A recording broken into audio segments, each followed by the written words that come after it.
era, Hellenistic Greece, is going to be a time of just, again, it's going to be an intellectual explosion, right? Areas related to philosophy and science, right? So you can see here, right, new discoveries about human anatomy, right? So doctors are doing dissection and scientific study, being influenced by practices from Southwest Asia, right? This is when the Hippocratic Oath, right, the promise of doctors to do no harm, will actually be developed here in the Hellenistic era. Again, machinery and engineering, all sorts of new things. My own personal favorite, Eratosthenes, who was, again, a mathematician philosopher, using nothing but a stick, gets the circumference of the Earth within about 10%, which is incredible, right? But again, just as an example of kind of both the questions that people are trying to tackle, the mathematics, right? This is happening, a blend of geometry and other, kind of astronomy and other types of calculation coming from Southwest Asia, right? Aristarchus proposes the idea of a heliocentric universe, right? Where everything is revolving around the sun. Then he promptly gets forgotten and everyone starts listening to Aristotle about the Earth being the center again, right? But again, new ideas. New philosophies, right? 3 big philosophical schools emerged during the Hellenistic era, right? Stoicism, which will have a big influence later on the Roman Empire, and even an influence on early Christianity, right?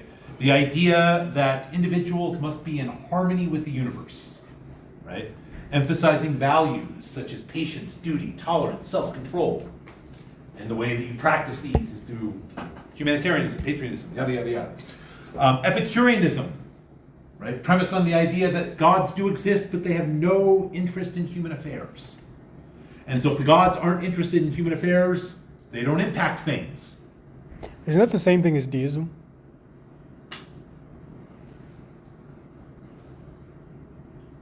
Yeah, I guess so. I hadn't really thought about it that way, but yeah. Obviously multiple gods versus single god, but yeah, pretty similar. Now Epicureans take it further, right? They say, okay, well then what affects our life? Well, everything depends on chance, right? Chance, fortune, touche is the Greek word. Rules, right? And so basically if you have no control and there's no divine control, what is life about? Well, you just do your best to be happy. And so this is, today, if people talk about an Epicurean today, has anyone encountered that term or heard something talk about? Or visited the website Epicurious? No, nothing? That's the first time I've ever heard that. Okay. Epicurious is...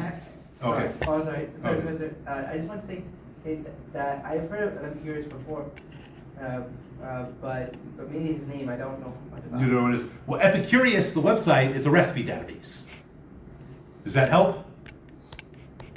No? Okay. So in Epicurean today, we talk about people that maybe really appreciate good food, or that's the most common one, or kind of appreciate the kind of, nicer, finer aspects of life. But usually food, right? So someone that's got a good palate that really likes, fancy, well-cooked food is an Epicurean, right? So again, it stems from this idea of, well, it's about being happy and kind of about feeling good. And cynicism, right? Premised on the idea that there is true knowledge out there, but our human society, just our day-to-day life, our expectations as humans blocks this, right? And so the cynics urged a withdrawal from the civilized world. The only way you could discover true knowledge was to live in accordance with nature, says Diogenes the Cynic. Perhaps living like an animal. He had a habit of responding to questions by barking at people, supposedly. Would that be similar to asceticism? So asceticism is less of a philosophy and more of a model, I would say. So that this would be a form of asceticism, I guess, or a way of practicing asceticism. Okay. And rejecting materialism. Big changes in Greek religions, right? So all sorts of new beliefs and practices, influenced again by diverse peoples throughout the world, right? One of the big things that happens is that there are lots of what are called mystery cults that start to emerge. The idea that there are these kind of secret knowledge and secret rituals that you're not allowed to tell anyone else about. You can only learn it after you're ready for it, right? Type stuff. And big focus on life and death. So mystery cults, especially mystery cults that focus on life, death, reincarnation, being reborn, becomes a big part of Hellenistic religion. And the worship of Tuke, right? Well, if fortune or luck is the only thing that affects our world, then why don't we worship Tuke, almost as a deity? And, let's see, where's my Polybius here? I'll just tell you this. Even Polybius, who we talked about last time, right, on 1:4. He says, there is an analogy between the plan of my history and the marvelous spirit of the age with which I have to deal. Just as fortune, right, Tuke, made almost all the affairs of the world incline in one direction and forced them to converge upon one and the same point, so it is my task as a historian to put before my readers a compendious view of the part played by fortune in bringing about general catastrophe, right? So again, fortune is what directs the affairs of the world. As a historian, he is going to compile the work that fortune has done. Question? No. No? All right. So again, big changes in the ways that people kind of see their world and understand both the human world and the supernatural world. All right, questions here. Briar. Weren't a lot of mystery cults sort of politicized? Like the cult of Isis was sort of seen as sort of like generic because it was Egyptian, or Kibile because they had like a sort of like transgender priesthood, things like that. So you're getting a little ahead of yourself, Sorry. right? No, you're absolutely right. So there'll be a little bit of that here, but that's really going to come into the forefront when we hit Rome. So that these Hellenistic practices are going to continue and in fact grow, and some Roman authorities are going to have a much more hardline view because they see them as being amoral or kind of anti-traditional values, so to speak. So you're absolutely right in a little bit. Right. Would you consider like this exchanging of ideas like sort of like the precursor to like the Silk Road? Yeah, same type of idea, right? That it is exactly the same. Kind of it's like not these are kind of like steps all in the same direction. Yeah. Yep. All right. Good. All right, so let's move on to Rome.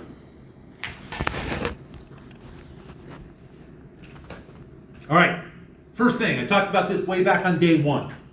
Very important to remember, right, when thinking about timeline, right? It is not first Greece happened, then Rome happened, right? Chronologically, not accurate, right? You can see Greece, we talked about 2000 to 31, Rome, 753 to 476. What do you notice there about the two timelines? They overlap, right? So Greece and Rome are overlapping. We talk about Greece first, talk about Rome last, but they overlap, and that's really, really important, okay? Now, sources for Roman history. Basically, everything before 400 BCE, we have extremely limited evidence. We have no idea how much of this stuff is true or not. So pretty much everything we talk about today, we got to take with a grain of salt, right? Because not much survives. What we have are how later Romans view their own origins, right? Where they believed that they came from. But we don't know very much that we can say concretely about 400. Pretty much what we know, I'll tell you in a few minutes. All right, 200 BC, in the future, we have relatively good evidence for the ancient world. So if we're talking about events from 200 on to the present, we're like, okay, we feel pretty confident here in their historicity. This is kind of a gray area, right? We don't have a lot of written sources ourselves, but we know sources existed, and we know that these later authors used them and had access to them. So if it's after 200, we're like, all right, feel pretty good. 400 to 200, safe assumption. If it's before 400, if it's earlier than 400 BCE, Who knows? Okay? Does that make sense to everyone? Make sense? All right, so we're in the who knows territory. Rome, according to the Romans, was founded, the city of Rome was founded in the year 753 BCE. Very exact, right? The Romans believed themselves to be descended not only from a god, but also from the Trojans, so from the Trojan War. There's Aeneas, who was one of the famous Trojan heroes. Supposedly, after the city falls to the Greek forces, right, Agamemnon, Achilles, all that kind of stuff, he escapes and leads a migration of Trojan survivors from Troy to find a new homeland. Eventually, he's going to end up in Italy, right? I said descended from a god because Aeneas was, again, believed to be the son of Aphrodite / Venus. Now, Aeneas actually doesn't actually found Rome, right? He lands in Italy, kind of makes an agreement with the indigenous Latins, and they will form the cities of Lavinium and Alba Longa. So these kind of early Latin cities. We move forward a few generations. Descendants of Aeneas and the kings of Alba Longa are Romulus and Remus, right? They basically have their throne stolen from them, even before they were born, by their evil uncle.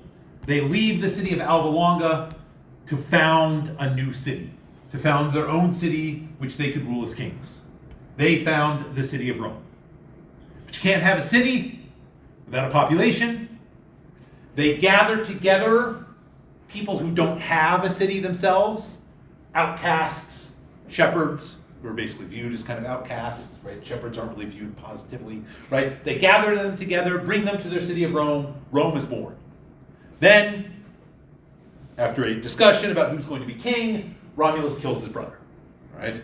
So here is a statue supposedly representing Romulus and Remus, because according to, again, the story, that after they were born, they were basically exposed out in the woods, and that they were raised, or at least taken care of, by a wolf, right? So there's a wolf with Romulus and Remus underneath. Okay, questions here. All right, so 753, we get the city of Rome. Again, according to tradition, Rome was ruled by 7 kings. Okay, so from 753 to the year 509, Rome was a monarchy. Now again, what do we know about the period before 400 BCE? Very little. Very little. Is this true? Probably a monarchy, because most of the other places around were monarchies. Probably, yeah, but Who knows? who knows, right? Again, but these are the stories that later Romans told about themselves. They were a big part of their cultural identity, right? So Rome was, over this kind of time period, right, was supposed 250-year time period, was ruled by 7 kings. Some highlights, or perhaps lowlights, of the Roman monarchy, right? The first, one of the earliest events, was the so-called rape of the Sabine women, right? And here, I guess where the name comes from, right, is that it comes from the Latin word raptus, which means seizure or kidnapping. It also implies the modern meaning of rape as well, too, but it has this kind of bigger meaning of seizure or kidnapping, right? So, Rome was founded by outcasts and shepherds. These were all pretty much men. You can't have a city with just men.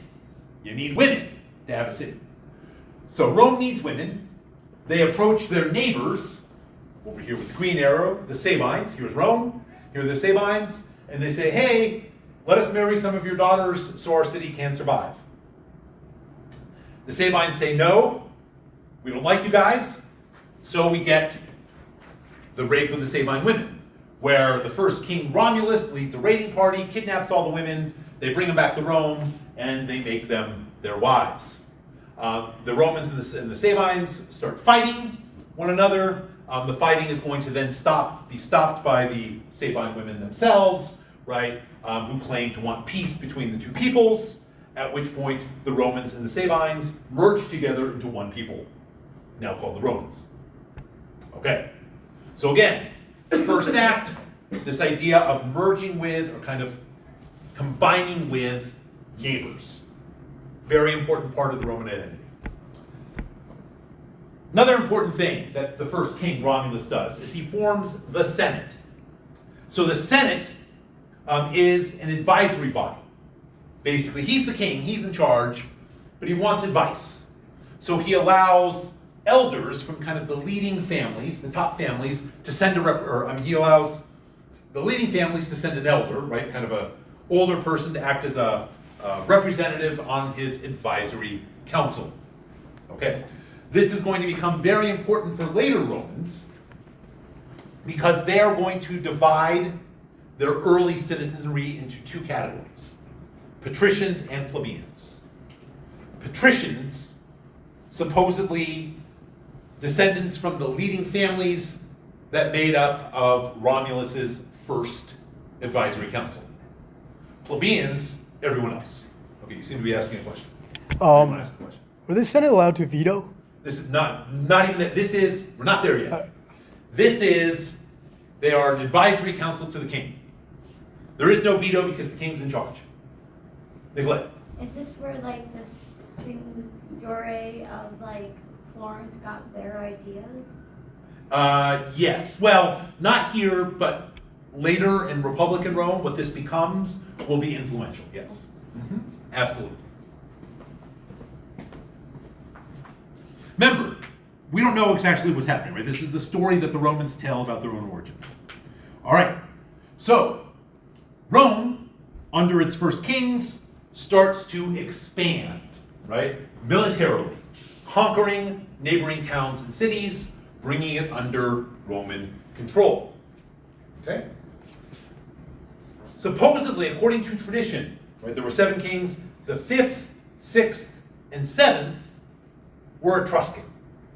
So the Etruscans were a powerful people to the north of Rome. This is where we get Tuscany from, right? Tuscany, Italy, right? So the Etruscans were powerful peoples up here. Supposedly, the 5th king, this Etruscan guy by the name of Tarquin, was adopted by the 4th king of Rome, right? So bringing the Etruscan king into power. Okay, more on that in a second. Okay, supposedly, under the monarchy, kind of the Roman, the kind of the structure of Roman society and the Roman military was created. Okay? So, some important points, and this becomes important for later politics.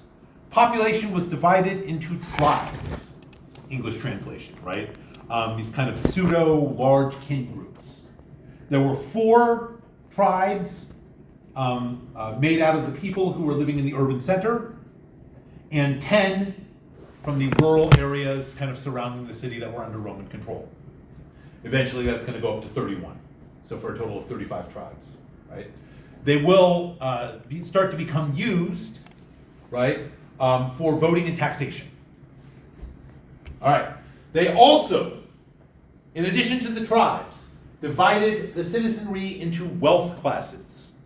So very similar to what we saw with Solon and the Athenians. So, Roman society was divided into 5 wealth classes, with the bottom wealth class, people who owned land, probably enough land, much like Solon, to be able to have enough money to pay for their own armor and weapons to serve in the army. Were they able to move up? Yes, based on wealth. All right. Now, within these 5 wealth classes, there was a subdivision, right? The subdivisions were called centuries. We're not quite sure exactly where the name comes from. We suspect, right, it was either centuries were groups of 100 men who served in the army, or groups who had to provide 100 men to serve in the army. That it had something to do with kind of your draft rate, so to speak, right? Because again, century means 100. So you've got 5 wealth classes. Wealth classes are subdivided into centuries. 193 centuries total. 98 came from the highest wealth class, right? So the richest Romans, which was the smallest of the groups, right, had 98, were subdivided into 98 centuries.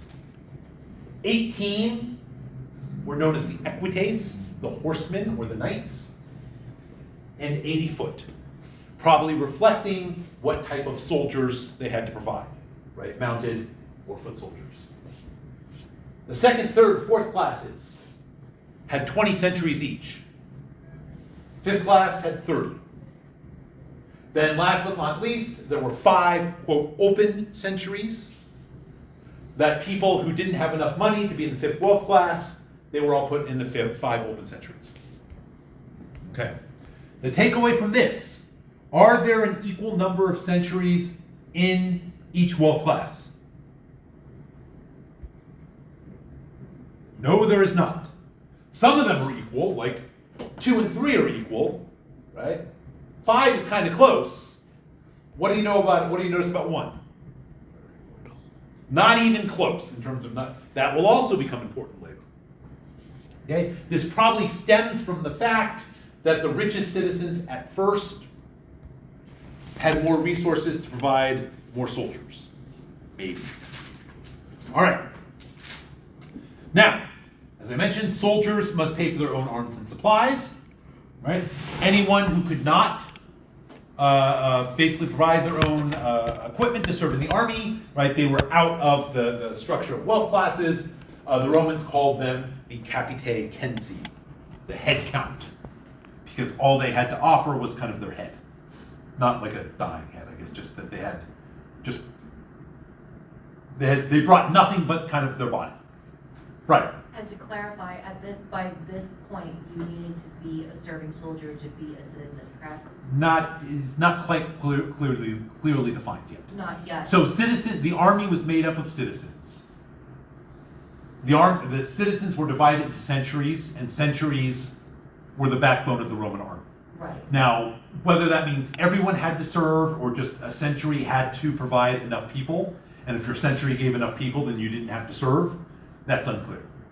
Right, so considering all that, would you say that making the soldiers pay for their own arms and supplies, would that have been a way to keep, like, you know, the peasants basically from getting in the army or having any kind of like political influence? I don't think they thought that way. I think it was just more that this is how it works, right?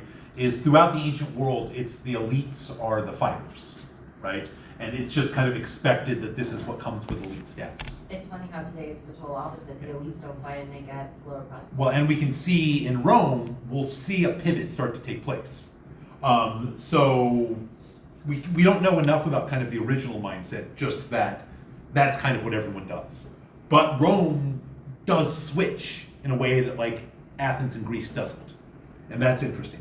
Okay, Abdul. I think the switch going to change from monarchy to like an empire, right? So it's going to change near the end of the Republic, which we will cover because it's really important.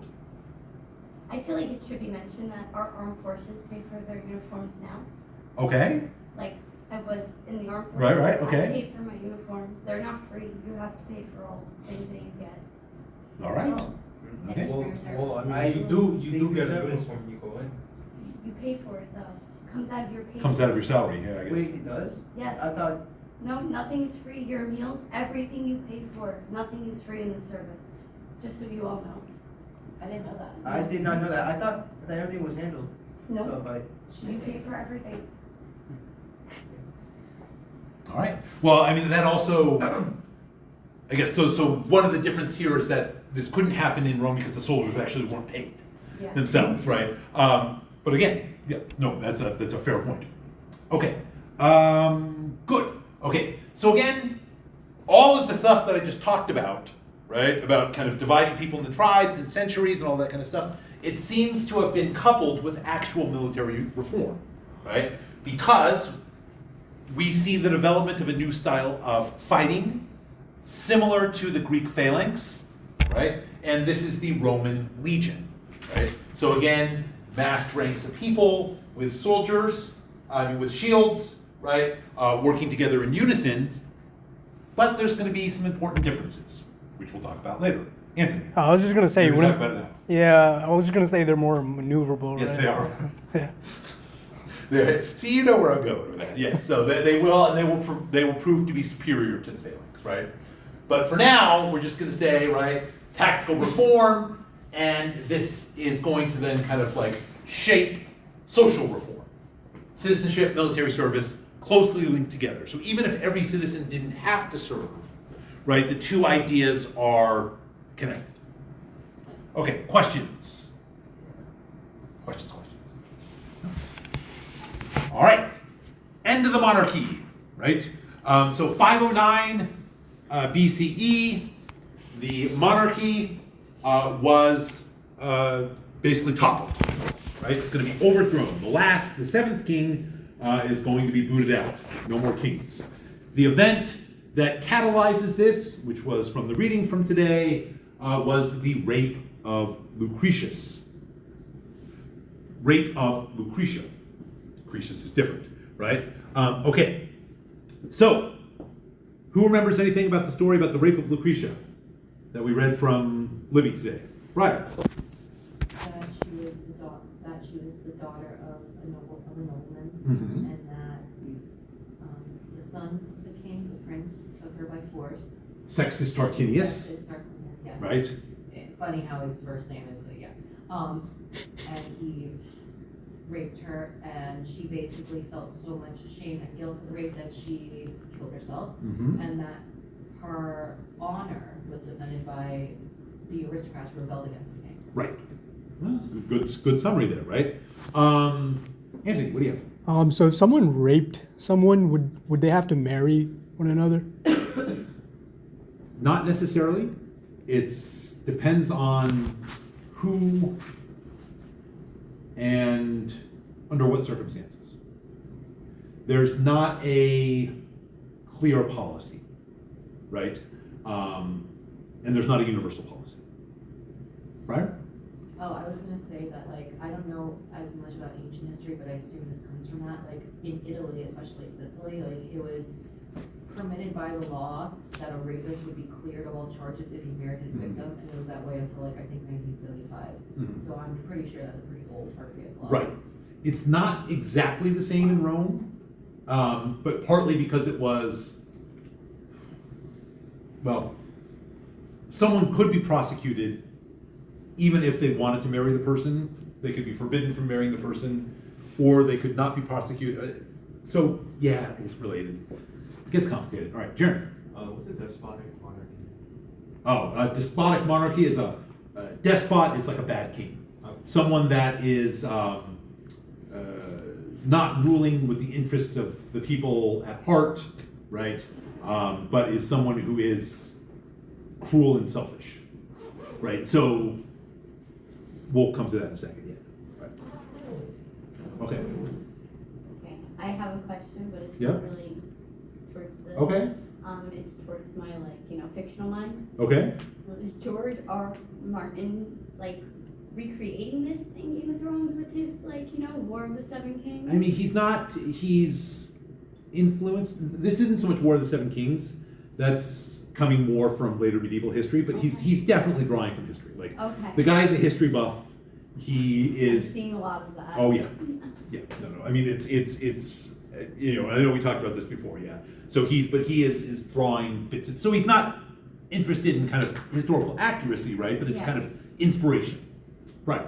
I just add on to what she was saying, Yeah. actually, like, George Martin, he was inspired by Lucretia, but not this Lucretia. He was thinking of, like, Lucrezia Borgia and her brother Cesare for, like, that's who he based, Cersei and, the Kingslayer, like, that's who Yeah. he based him on. On Same the- name, but just from a later time period, and she Mhm. was named after this character, the real. Yes. So Lucretia becomes the preeminent kind of female symbol in Rome, right? So she becomes the archetype for the Roman woman. Okay? And the story is important, right? And or an important reason why. So Breyer was right. So it starts off with a bunch of young officers on campaign, right? And they're basically sitting around the campfire one night. This is when Rome was kind of expanding outwards. And they're all getting kind of drunk. And then they all start kind of betting with each other about who has the most virtuous wife. Because I guess this is what they did, right? So they decide to have a bet that they're all going to go like ride back without any notice to see, well, whose wife was the most virtuous, right? And Sextus Tarquinius, right, the prince, part of this group. So they go back and all the wives are, their husbands are away, they're like partying, they're doing all the stuff, that are bad women do, right? Except for Lucretia. So Lucretia was the wife of one of these officers by the name of Collatinus. They go back, right? And she is hard at work. Do you remember what she's hard at work doing? She is doing the preeminent kind of female task. Like textiles? Textiles, Like weaving. spinning Yes. or weaving? Yes. And she is, as a noblewoman, her job was supposed to be to kind of oversee enslaved persons, but she is so virtuous that she's working alongside them, right? And this is what captures the attention of Sextus Tarquinius. So he is like overcome by her virtue, that she's so virtuous that he then lusts after her, comes back the next night, right? So her husband's gone back in the field, approaches, wakes her up with his sword, and basically says, I'm here, don't scream, you're going to do what I say. And at first, she resists. He tries threatening her, threatening to kill her, she won't submit. Tries bribing her, pleading with her, begging her, professing his love, nothing. But finally, he hits upon a strategy that forces her to submit to him. Which is?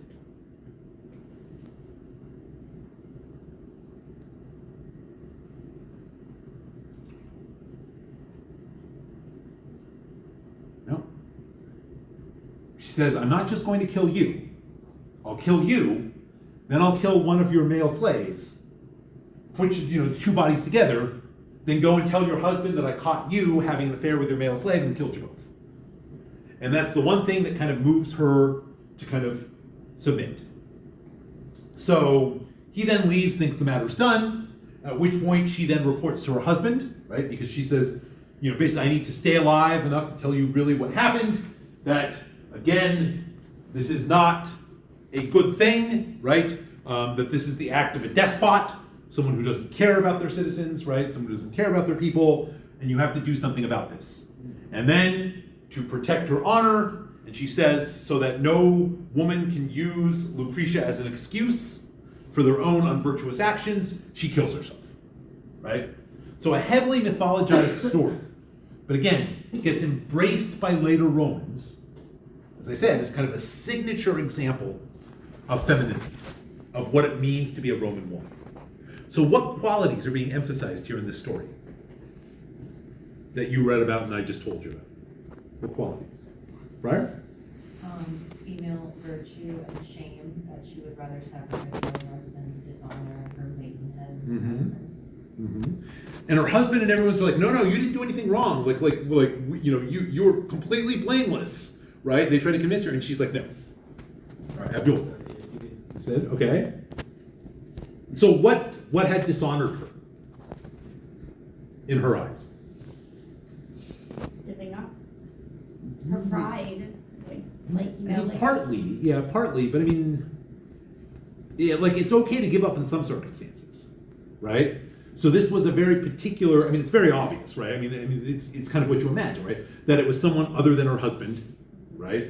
And that this was dishonoring, right? Again, kind of the premier dishonorable act for a woman, right? So kind of the worst thing a woman could do, so to speak, right, is kind of the model. And even though she did it for the noblest of reasons, she can't go on living without this. Okay? What else is kind of being communicated by the Lucretia story? Not just her honor. Like, why did Sextus Tarquinius become, focused on her.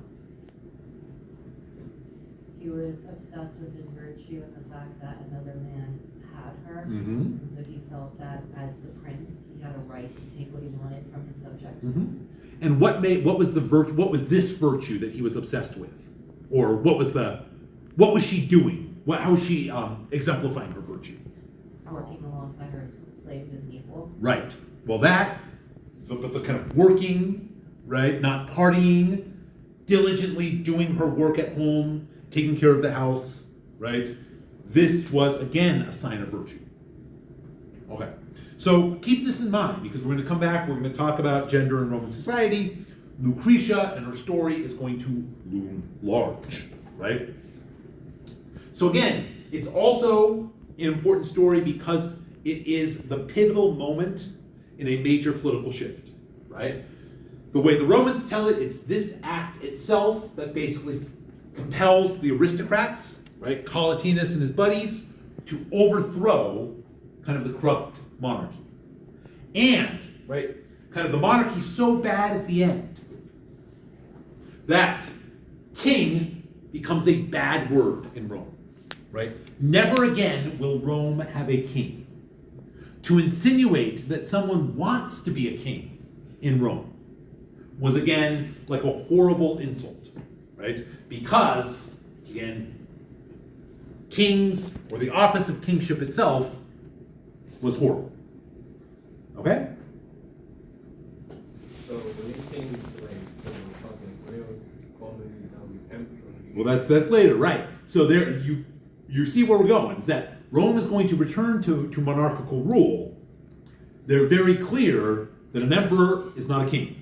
And then where did the concept of consul come into play? So we'll talk about that in a second too, right? So for now, kings are bad, right? No kings, the Romans say, ever. Okay, so let's turn now. I want to have you do some work with the source because this is really important. Look at the preamble to Livy's history, which is, or the preface, right, which is page 1, 2, and 3. So, what I'd like you to do, review the preface. Well, first think about this question, which is not in the preface, but that's in the thing, right? But review the preface and think about how the preface can help you answer these last two questions here.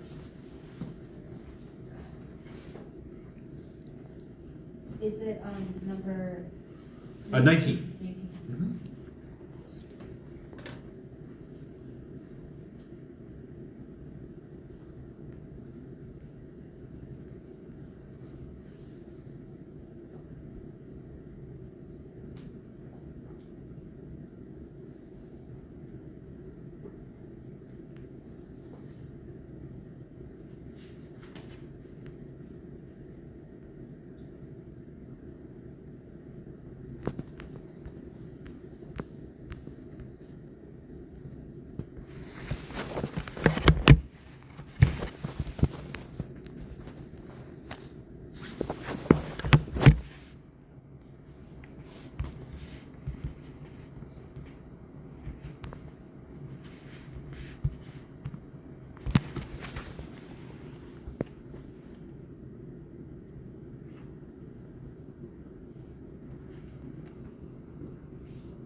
Okay, 2 more minutes and then we will talk about the questions.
Okay, so let's talk about the second question here. So what does Livy think of Rome/Romans?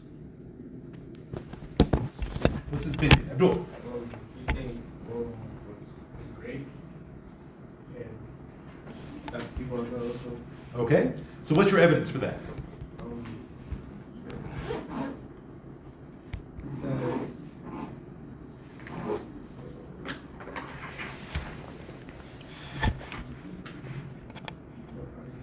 Okay. Do you want me to come back, or do you want to look for it? All right. How about you, Hon? I was gonna say similar thing.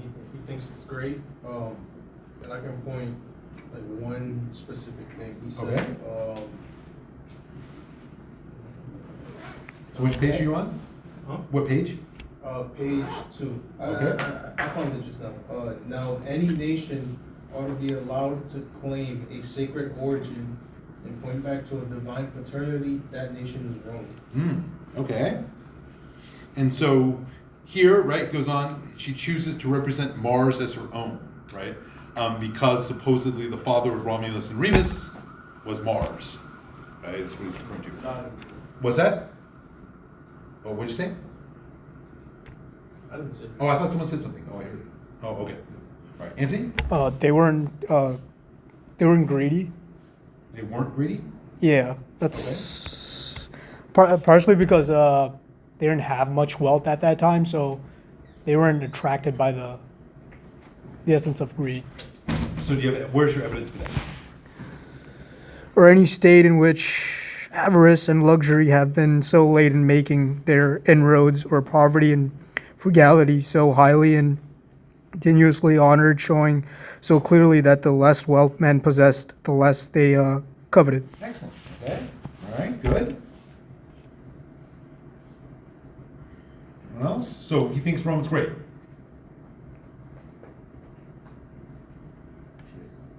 There's a big however. There's a big however. Nicolette? It needs expensive work. It needs, but wait, we just said it was great. He says here, after that, on the same page, but criticisms will be unwelcome, even when perhaps necessary, must not appear in the commencement at all the events of this extensive work.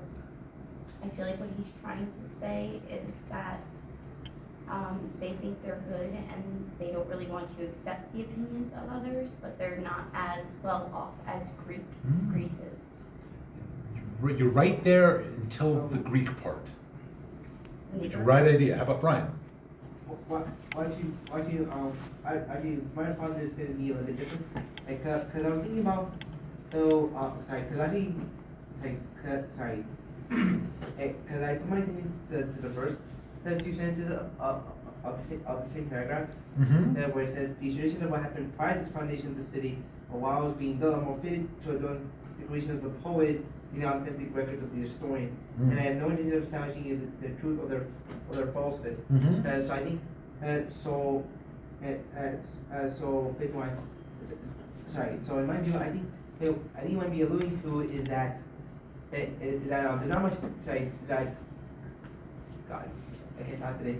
And what I'm saying is that I think he might be alluding to is that there's not much information about the history of Rome prior to when it was initially founded. And that to do so, it often led to the imagination and to the actual historian. Okay. Yeah, you're onto something important. That's going to kind of speak a little bit to this bullet point down here, right?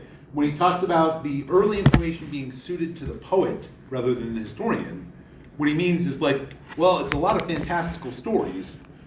They don't really seem to be true, i.e., that Romulus and Remus were born from Mars. He's like, that sounds like poet, like that doesn't sound to be hard historical truth, right? So he's like, the early stuff, this is probably better left to poets than the historian because it's so fantastical. But we'll get back to there in a second. All right, Abdul.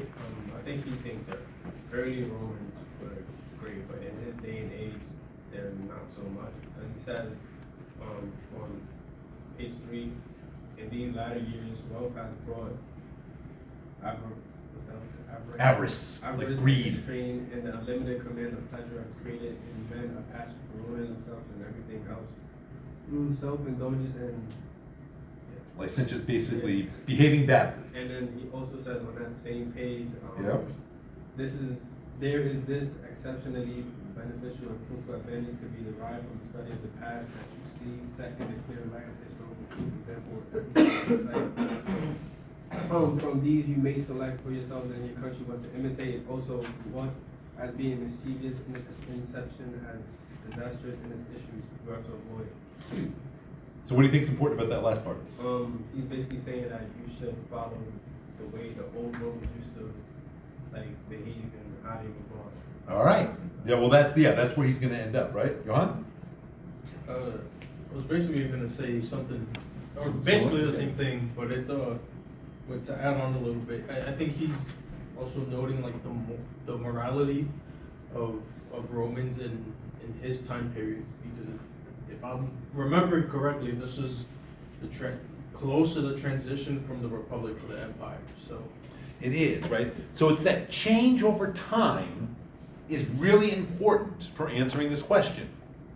That Rome, in its origins, is awesome, right?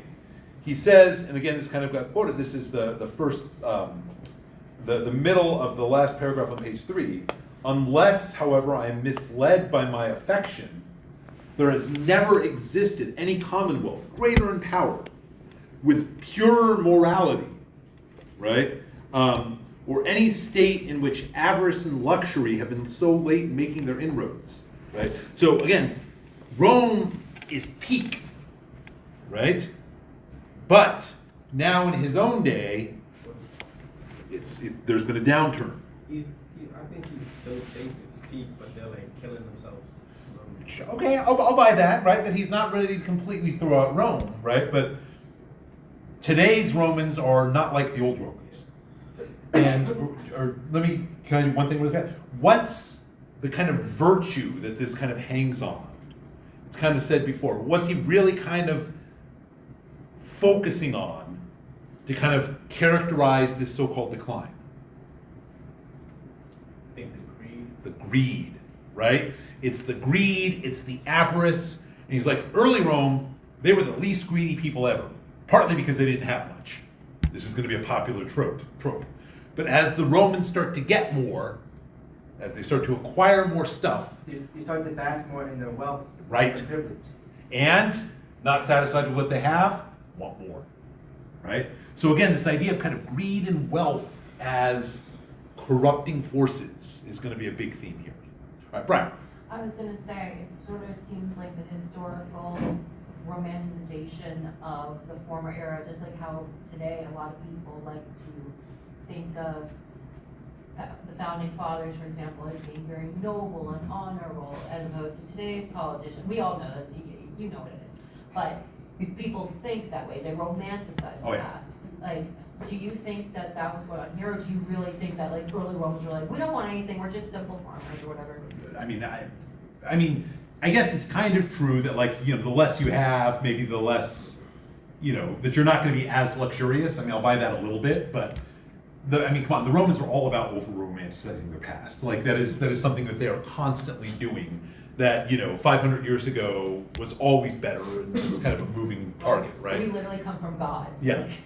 So yes, I think there's a little bit to it in the sense that people had to work harder, maybe because they were poor and didn't have, other people that they could exploit, but that didn't make them morally better, right?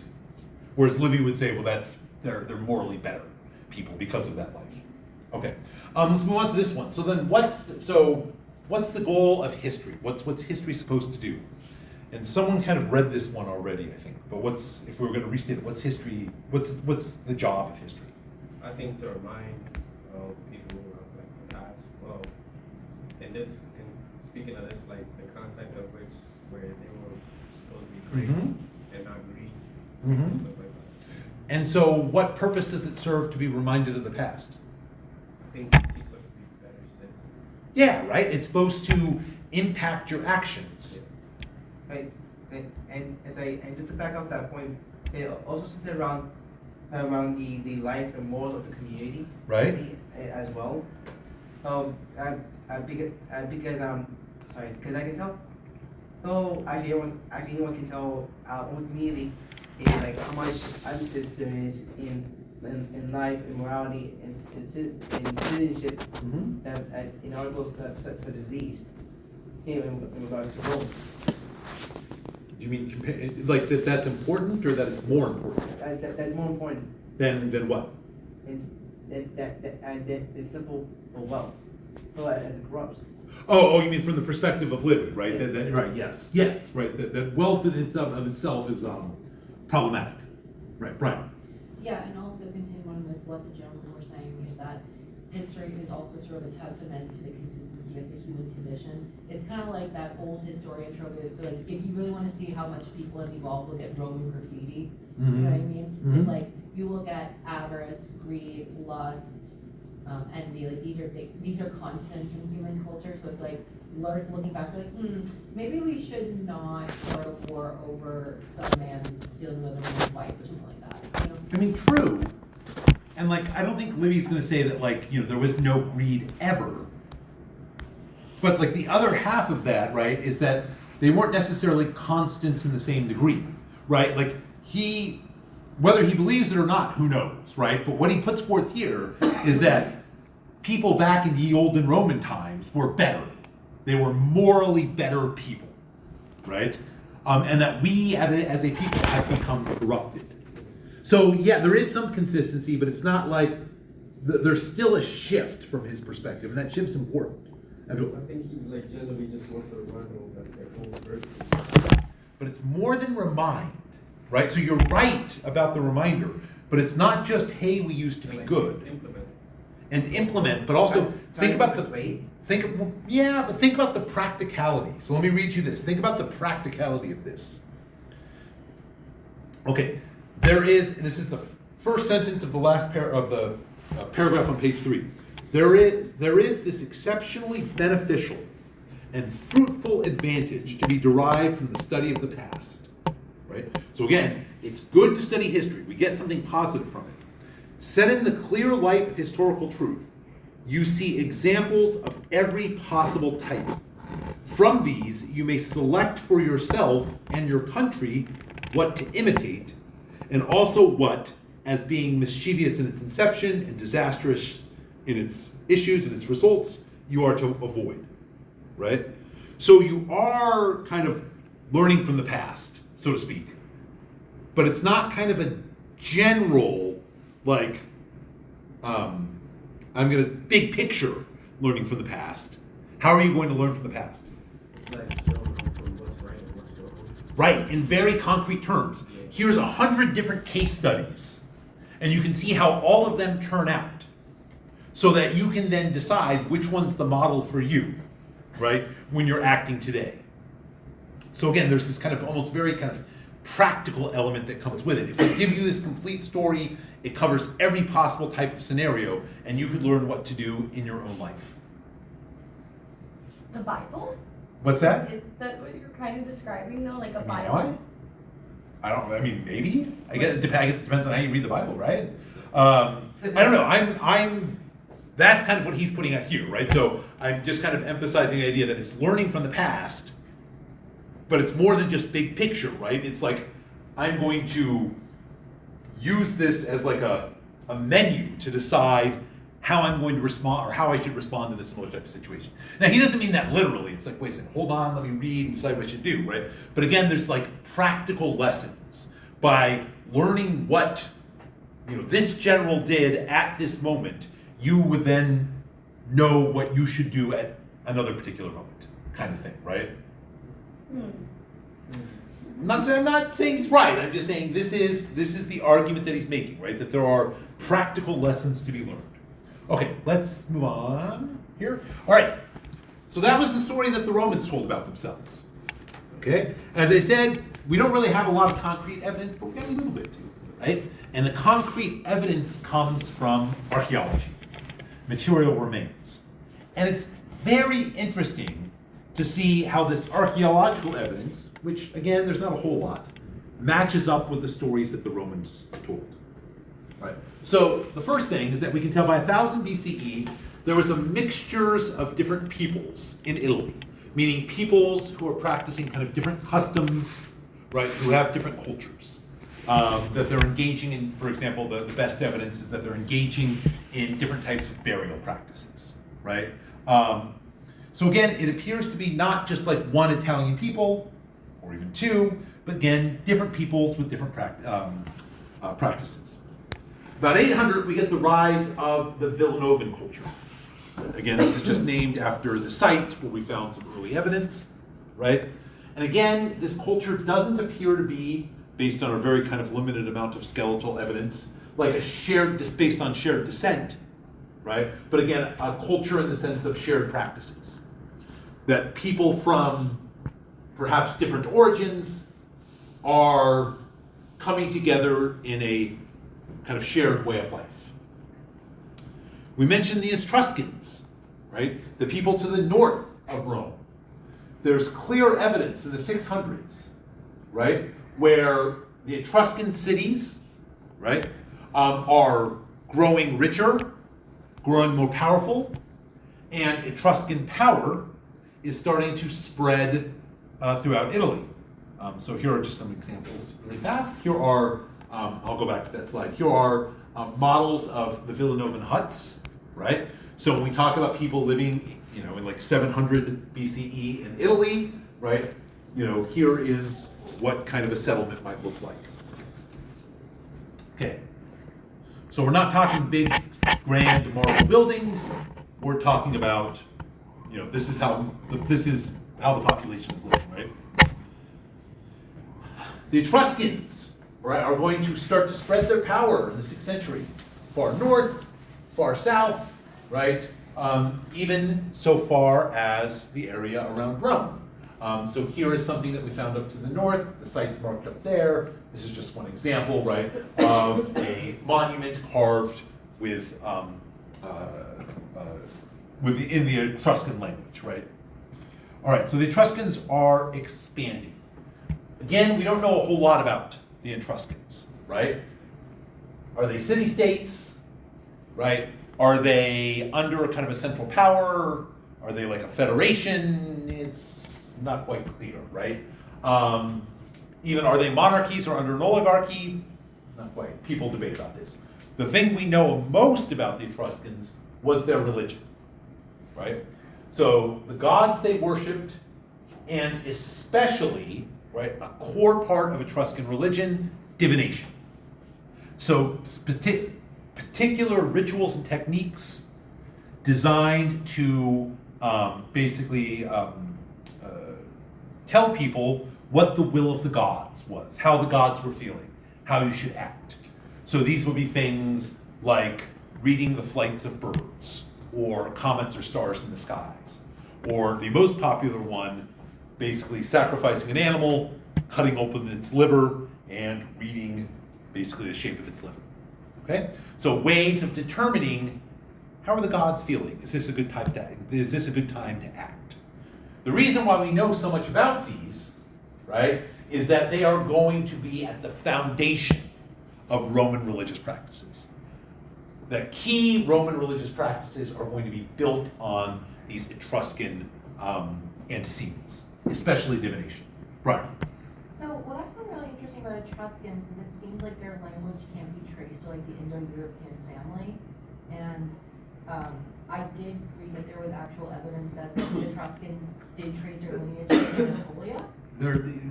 It's unclear. That is one theory that might support, again, some sort of quote-unquote Trojan migration, possibly, if that's where you're going.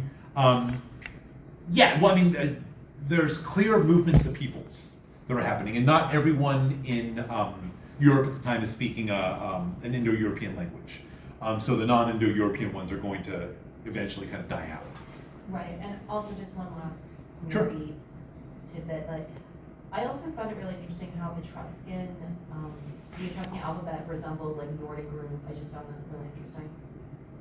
Okay. And yeah, I hadn't thought about that.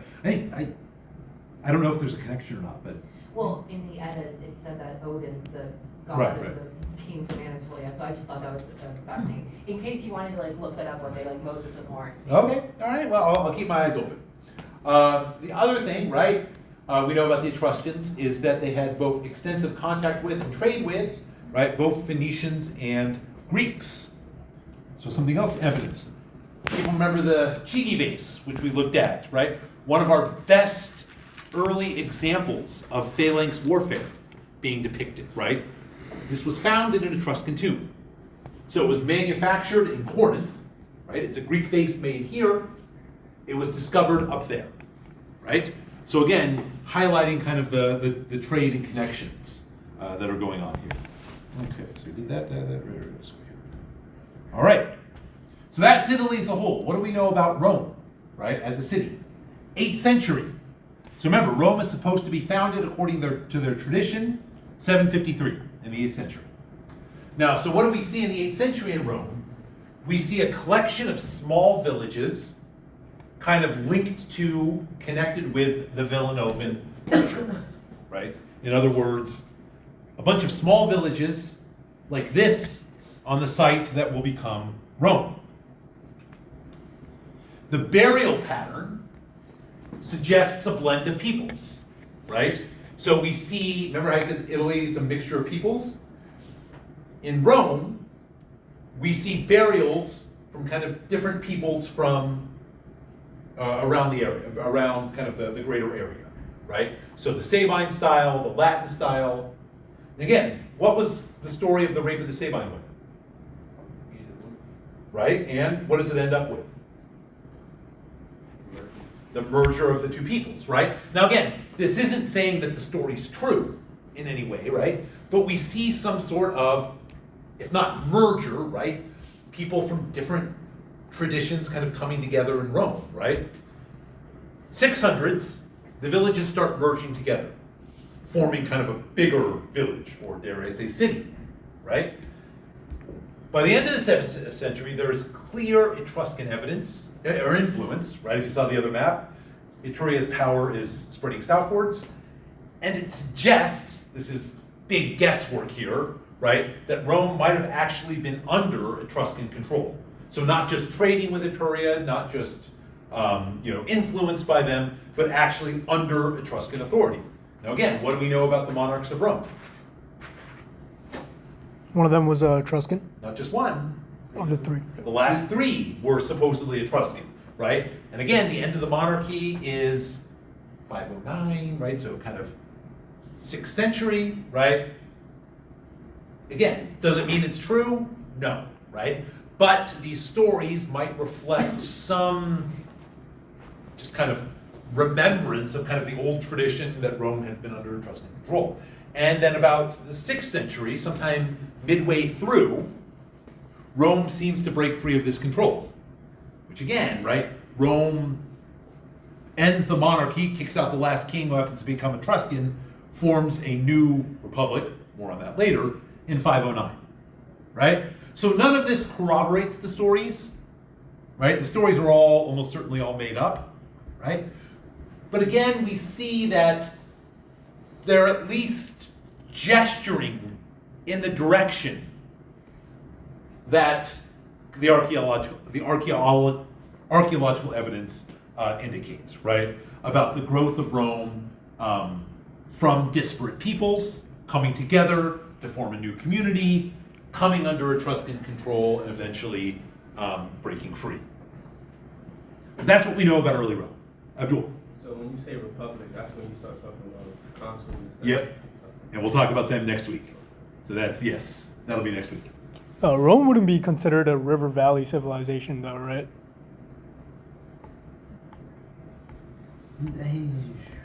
I mean, technically there's a valley and a river, but I don't know. I haven't heard it referred to in that way. Normally when they talk about river valleys, they're talking about kind of specific types, but also I don't know. I don't know. I'll see if I see anything. I don't think so, because wasn't their water somewhat difficult to get a hold of? Because they weren't right next to the river, no, because they have to use the aqueducts to. They will use the aqua, so the early settlement is reasonably close to the Tiber, yeah. So this is gonna predate aqueducts. Aqueducts are gonna be used later all through, I mean, both to get water into the city proper, and also to transport water over greater distances. So eventually, yeah, right? But normally we talk about river valley civilizations as kind of fertile places for like agriculture and kind of the growth of settlements. I don't know if Rome quite fits the criteria, so something slightly different. But yes, the aqueducts will become very important. Okay, anything else? Professor, it's kind of a weird question. Didn't the aqueducts actually have like lead, heavy amount of lead in it? Well, the pipes. Like, Yeah, so the pipes that are, maybe not necessarily the aqueduct proper, but the pipes that come from the aqueducts were made out of lead. Yep. All right, anyway, well, we're done here. We're at the end of our time. If there's anything else I can help with or any other questions.